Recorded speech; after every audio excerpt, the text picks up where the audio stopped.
Confirmed good means ready to move. Okay, so there are certain things that must be happen, but it is not yet moved. This mercantile agent is not a owner, but he is going to sell my product to somebody else. According to Sale of Goods Act, if I want to sell a good, I must be a owner. If there is a right of ownership, okay, I can transfer the right of ownership to some other person.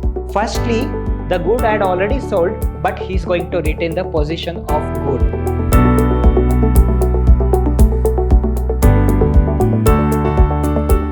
Hello everybody, a warm welcome to one and all. I am Mr. Hemant Kumar from the Department of Commerce and Management, Vidhyaashram First Aid College, MYSURU, the Temple of Excellence.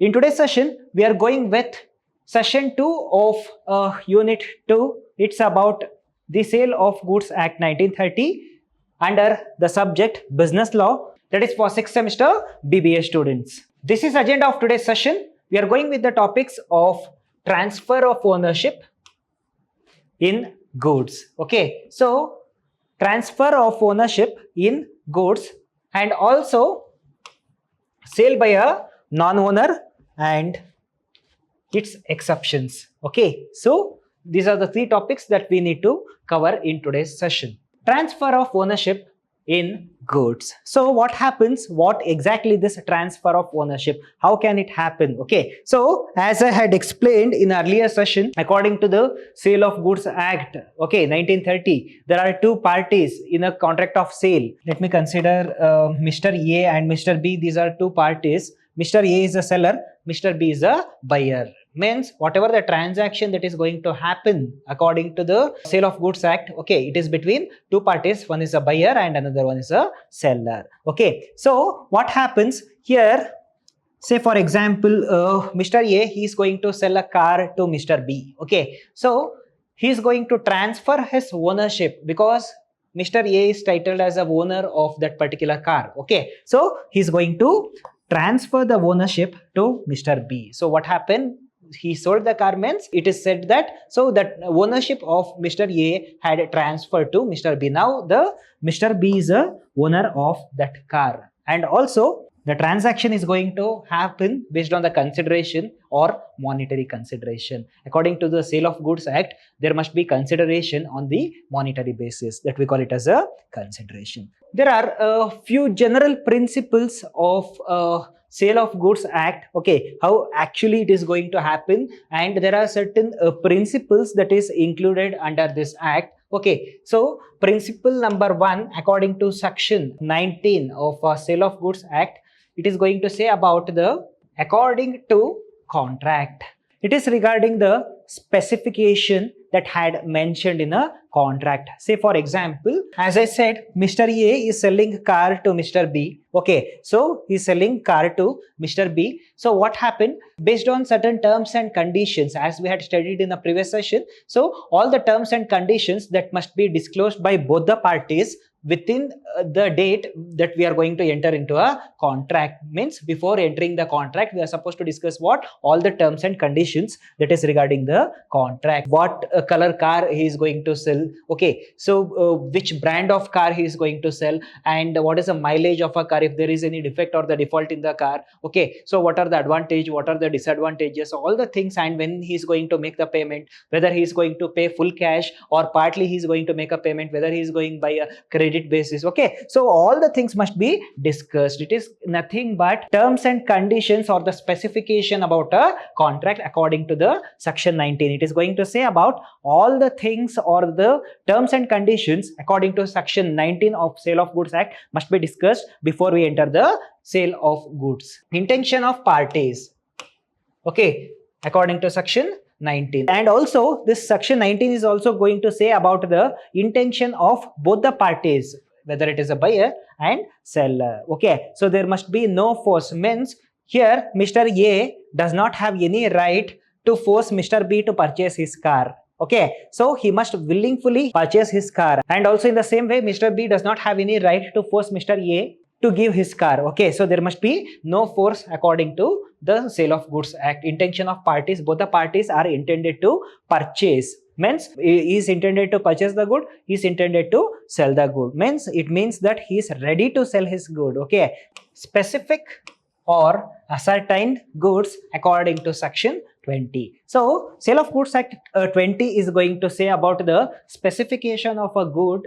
that we are going to purchase. Say for example, if I want to purchase Apple iPhone, okay, so I must be specific about a color, I must be specific about a version, I must be specific about a inbuilt and also bionic chip that is included in the mobile or a processor that is included in the mobile. Yes or no? So all the things must be clear and cut. Okay, so clearly specified before entering a contract according to Sale of Goods Act section 20. And also ascertained goods is nothing but a confirmed goods, means seller is ready to sell the good but is not yet mentioned the price of that commodity or a good. Okay, so confirmed good means ready to move. Okay, so there are certain things that must be happen but it is not yet move. Okay, so that should not happen. Okay, so that is nothing but the ascertained goods, ready to move goods. Goods in deliverable state means seller is ready to sell the good but price of that product had not yet decided.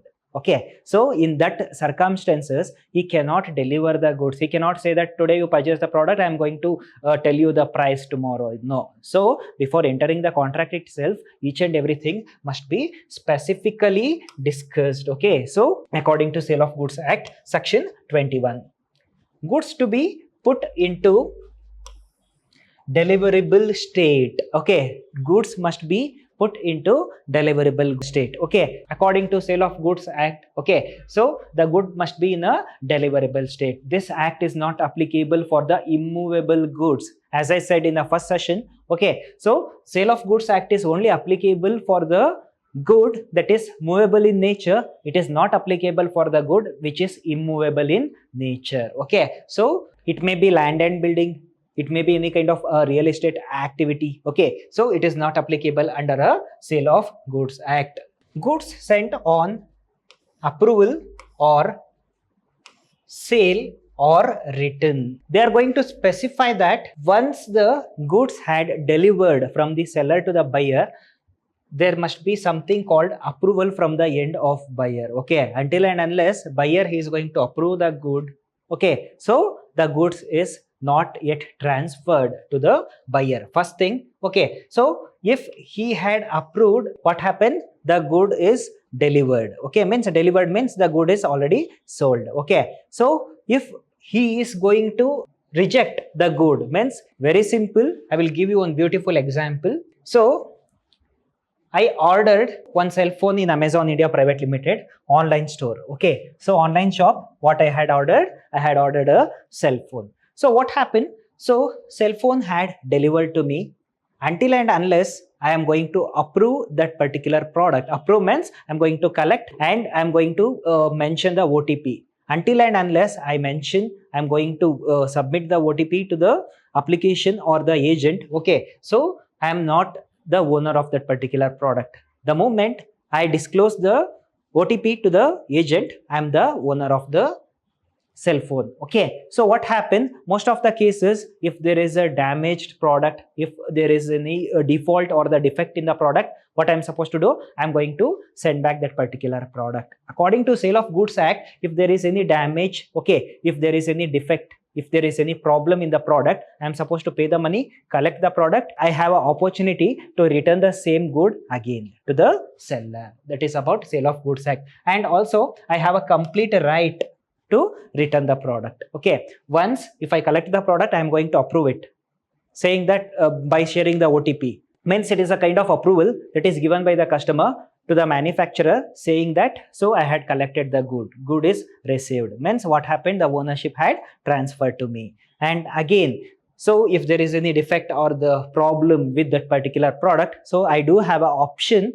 to send back that particular product to the seller. Okay, so that is about approval, sale or rejection. Sale by a non-owner and its exceptions. Here I had given 5 circumstances where how the goods are going to sell by the non-owner of the commodity. and also there are exceptions. Okay, so in final exam, okay, they are not going to ask these points, but also these are the basic points that we need to learn. Okay, but these points are included in this slide, okay, with exceptions. Which are the exception for what kind of point? Okay, fine. Simply, according to Sale of Goods Act, if I want to sell a good, I must be a owner.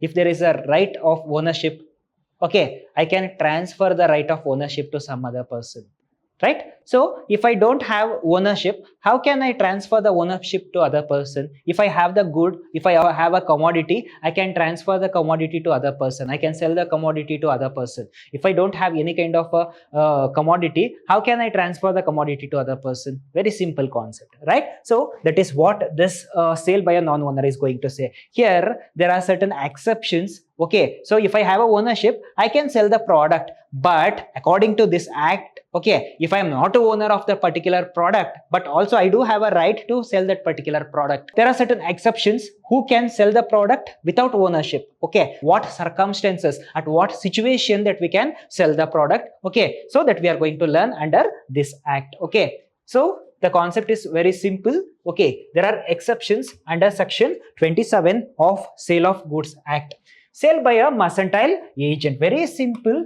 According to the provision of section 27, it is going to say that, okay, sale by a mercantile agent. If a mercantile agent, he is going to sell the good. Mercantile agent is a commercial agent or a middleman or a broker. He is going to deal the car, he is going to deal the bike or any kind of automobile. Okay, so what happens? Sale by a mercantile agent. Say for example, I have a car. I had used the car for 5 years, and after using the car for 5 years, I want to sell the car because I want to buy a new car. Fine. So just I want to sell the car immediately. So what I'm going to do? So I'm going to nowadays I can upload the photos in OLX, and there are a number of online options that I can select and I can sell the product. Okay. So instead of going with that, I want immediate cash. What I'm going to do? I'm going to hand over the car to the mercantile agent. Mercantile agent is a commercial agent or the car dealer in a market. Okay. So what he's going to do? My car is worth of rupees 2 lakh. Let me consider. This is just example, not exactly 2 lakh. Okay. So I'm ready to sell the car for 2 lakh rupees, and mercantile agent is going to agree to sell my car for 2 lakh rupees on the basis of commission of 10%. So if he sell my car for 2 lakh rupees, I am supposed to pay something called commission of 10% to the mercantile agent, because he is not the buyer, hence he is going to stand between me and a customer. Okay, so what happens? Somebody else came to him by looking at my car. Okay, so he's going to purchase my car by paying 2 lakh rupees. Okay, so what happened? He's going to transfer the complete ownership to that person, one who is going to purchase that particular product, because even that person, one who is going to purchase my car, know that that car does not belongs to this agent, mercantile agent. It belongs to me. Fine. So what happened? There is no objection from my end, hence I can transfer all the documents to his name. Okay, what happened? There is a transfer of title of ownership. Okay, so before sale I was a owner. After the sale, he is going to become a owner because there is no objection from my end. Okay, so this will be considered as an exception under Sale of Goods Act. Means this mercantile agent is not a owner, but he is going to sell my product to somebody else. Okay, he have complete right to sell my car with my permission to somebody else according to Sale of Goods Act. Very simple concept. Next one, sale by one of the joint owners. Very, very important. Okay, so according to section 28. So we may see a number of people who is going to purchase the product jointly. For example, there are two persons, Mr. A and Mr. B. Okay, so it is a time of IPL. Okay, just they want to watch IPL every day. Okay, so they had purchased what? Television. They purchased television jointly. Joint ownership it is. Okay, so let me consider the worth of television is 50,000 rupees. So 25 plus 25. Both the parties had contributed equally and purchased television. So what happens? They keep watching television after the completion of IPL. So what happened? It was in Mr. A's house. Okay. So he had retained the TV. They people are not using the TV. Once what happened? Mr. C, friend of Mr. A, had visited Mr. A house and also saw the TV. Okay, it is nice. So what is the cost of the TV? 50,000 rupees. Okay, so are you using the TV? No, he is not using the TV. So he asked the same TV for 40,000 rupees. Okay, so he had purchased, both the parties, they had purchased the TV for 50,000 rupees, but in joint ownership. So what happened? He asked the TV for 40,000 rupees. A agreed to deliver the TV and also the TV was sold to Mr. C. Here, the complete ownership title is given to Mr. C. Okay, because he don't know that both the parties had agreed and purchased, means it is joint ownership TV. He do not know. He is not at all aware of those all things. Okay, so he purchased the TV, means he have a complete right on TV. Here, what happened? He collected 40,000 rupees, Mr. A, from Mr. C. So Mr. B does not have any right on Mr. C, saying that, so we had purchased the TV on the joint ownership, but he had sold the TV that is contributed by me. Please give back the TV. He does not have any right according to Sale of Goods Act, because Mr. C have a clear ownership title of a particular product in terms of joint ownership. Sale by a person, possession of goods under a voidable contract. Firstly, as we had learned in Indian Contract Act 1872 regarding the voidable contract. What is voidable contract? The cheat had happened, but it takes some time to realize he had cheated by somebody else. Say for example, so Mr. A cheated Mr. B. He does not know that he is going to cheat me, but also he gets cheated. Okay, so unknowingly he gets cheated, but later he get realized that Mr. A had cheated me. That kind of a contract that we call it as a voidable contract. It is invalid contract. Okay, so that we call it as a voidable contract. Void contract means invalid contract. This voidable contract also invalid, but in void contract, knowingly it is illegal that they are going to enter the contract. But in voidable contract, unknowingly, that is for the fraudulent purpose, or he is going to cheating me. Okay, so unknowingly they are going to enter the contract. The cause is cheated. Okay, fine. Okay, so sale by a person of goods under a voidable contract. Best example I will give you. So, Mr. A, Mr. B. Let me consider Mr. B as a goldsmith. Okay, Mr. B is a goldsmith. Mr. A purchased 10 grams of gold from Mr. B. Okay, so what happened? He had purchased 10 grams of gold from the end of Mr. B. So he had purchased 10 grams of gold, but after the sale, okay, Mr. B realized that the currency that he had given to Mr. B completely quota. It is not real, it is fake note. Okay, so that is quota note. You get to know that the amount that is paid by Mr. A is complete a quota note. Before Mr. B realized that Mr. A had cheated Mr. B, Mr. A is going to sell the product to Mr. C. If the ownership is with Mr. A, he was having a right to claim against him or take back the gold. But he had already transferred the ownership to Mr. C. But here Mr. C have a complete ownership title. Okay, he have a good title of ownership because Mr. A had cheated Mr. B but not Mr. C. Here in this circumstance, what happened? If any complaint that is given by Mr. B against Mr. A but not against Mr. C, because Mr. C is not aware of these all things that had happened, because the cheat is happened by Mr. A to Mr. B. There is no involvement or interference of Mr. C. Means he will be getting the complete ownership title. Okay.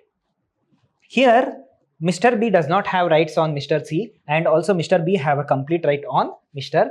A. It looks like a complicated thing. Okay. But if you once you get to know, so it will be very easy. right?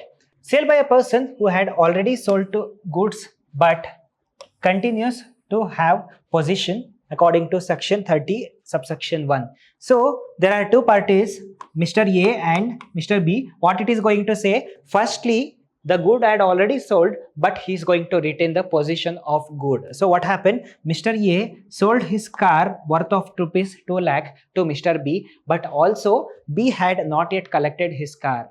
Okay, so what happened? After a few months that I'm going to collect the car, Mr. B is going to say. So what happened? So after selling the car, after collecting 2 lakh rupees, okay, so what happened?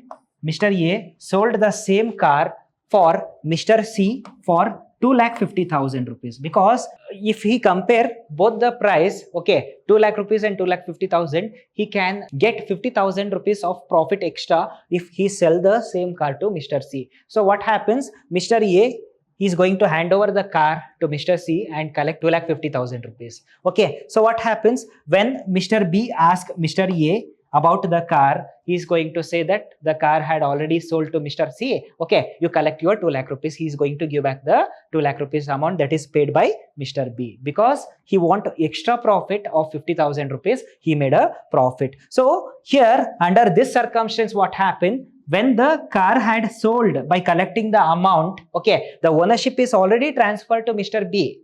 But once the ownership had transferred also, but the product had not transferred according to the act, okay, he have a right to sell other person for extra profit.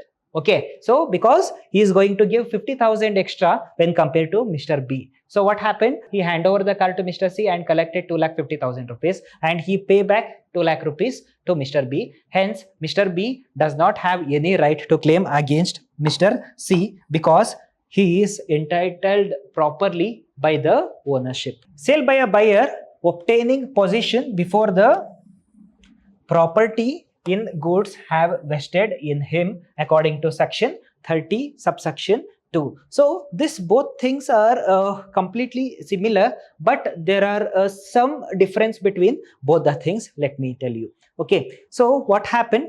Let me consider the same example. Okay, Mr. A have a car worth of rupees 2 lakh rupees, but Mr. B is ready to purchase the car. This is second example. Please don't get confused between that example and this example. Okay, so he have a car worth of rupees 2 lakh. Okay, so he have a car of worth of rupees 2 lakh rupees. He want to transfer to Mr. B. So Mr. B does not have cash right now, complete 2 lakh rupees. So he agreed to pay the amount by 10 equal installment. Means within 10 months, okay, he have to pay complete amount of car. So what happened? First month 20,000 rupees paid, second month 20,000 rupees paid. Okay, first month 20,000, second month 20,000, third month 20,000 paid, but fourth month he refused to pay due to some reasons, financial problem or any kind of problem. Okay, so fourth month Mr. B refused to pay 20,000 rupees, and Mr. B also asked Mr. B regarding the amount. He said, yes, I will pay you. Okay, so there is no other reply from the end of Mr. B. After 2 months, what happened? Mr. C came to Mr. A saying that, so I want to purchase the car. So what is the cost of the car? Okay, 2,50,000 rupees. On the basis of profit and also the basis of full payment of the amount, Mr. A sold the car to Mr. C. Because before selling the car to Mr. C, he had already transferred the ownership to Mr. B. He does not have any ownership, but also according to Sale of Goods Act, there are certain exceptions. That exception is he have a right to sell the same car on the basis of profit to other person. So he sold a car to Mr. C for 50,000 rupees extra of profit. Okay, so what happened? After a few months, Mr. B came to Mr. A saying that, so please give me my car, I'm going to pay you full amount. He can say that, so you refuse to pay the installment amount as per your agreement. Okay, the agreement had broken. Okay, so I had already sold the car to Mr. C on the 50,000 profit. Okay, so other than 2 lakh rupees, he had given 50,000 rupees extra, that too in single settlement. Okay, so he have a complete ownership title. Who? Mr. C. Estoppel. So estoppel is a agent, okay, which act between the buyer and seller. He's a commercial agent that we can say, like mercantile agent, not exactly mercantile agent, he's similar to him, but he's going to work on the basis of commission. Sale by a unpaid seller. Very simple concept.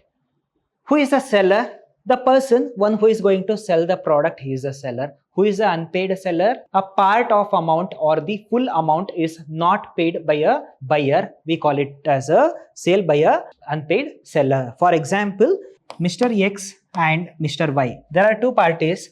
He is a seller, he is a buyer. He is going to sell the product worth of rupees 1 lakh to Mr. Y. Okay, so Mr. Y, what happened? So how he is going to consider as a unpaid seller? He is not paid the amount to Mr. X. Okay, he is going to consider as a unpaid seller because the amount is not paid to the seller, right? So what happened? Under one circumstance, fully complete 1 lakh rupees is not paid by Mr. Y.